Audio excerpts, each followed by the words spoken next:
L'UNBCI tire la sonnette d'alarme, une perquisition au campus 1 de l'UIAO et Dali la vendeuse aux multiples facettes. Bonsoir à vous chers internautes et que vous soient attribuées toutes les grâces dans le début de semaine fructueux.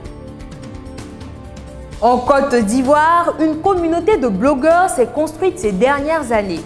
Dénommée Union nationale des blogueurs de Côte d'Ivoire, en abrégé UNBCI, cette association conduite par Foster Wumcho agit sur les questions de société. De ce fait, vu l'éclosion de propos haineux sur la toile, l'association dans un communiqué le 13 août 2020 a noté son regret face à la résurgence de publications empreintes de violence et de haine sur les réseaux sociaux à quelques mois après des présidentielles d'octobre 2020. Aussi, cette structure a appelé les partis politiques à transmettre des messages d'apaisement. De plus, elle a encouragé les cyberactivistes ou cybermilitants à communiquer sur des sujets de société et de développement. Poursuivant, elle a rappelé aux usagers qu'il existe un cadre légal réglementant l'utilisation d'Internet en Côte d'Ivoire. Le samedi 15 août 2020, les étudiants résidents de la cité universitaire du campus de l'université Alassane Ouattara de Bouaké ont été victimes d'une perquisition. Cette descente visait à restituer aux salles de travaux pratiques et de travaux dirigés les chaises et les tables dont se sont appropriés les locataires des chambres de cette cité. Résultat, les étudiants n'arrivaient pas à faire les cours correctement faute de place. Ainsi, Idriss Déby, dit Catalyseur, le secrétaire général de la section droit du comité des élèves et étudiants de Côte d'Ivoire, a mobilisé son équipe pour cette action d'envergure.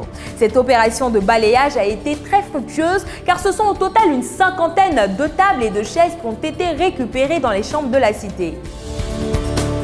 Amoureuse de la communication, Larissa Dali fréquente cet univers depuis de longues années.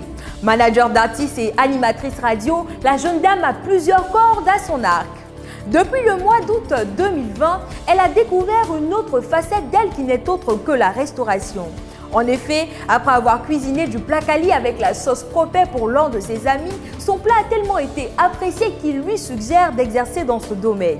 De ce fait, après réflexion, elle s'est trouvée en point de vente au quartier Broco de la ville de Bouaké. Le jeudi 13 août 2020, nous sommes allés à sa rencontre. Interrogée, elle a exprimé sa joie de mener cette activité sans pour autant se prononcer sur ses revenus. D'ailleurs, elle compte agrandir son commerce dans les mois à venir. Toutefois, Dali n'abandonne pas son rêve de se faire une place de choix dans le rayon de la communication. Merci à vous d'avoir suivi PP News et à demain sur le numéro 1 de l'actualité ivoirienne. Bonsoir.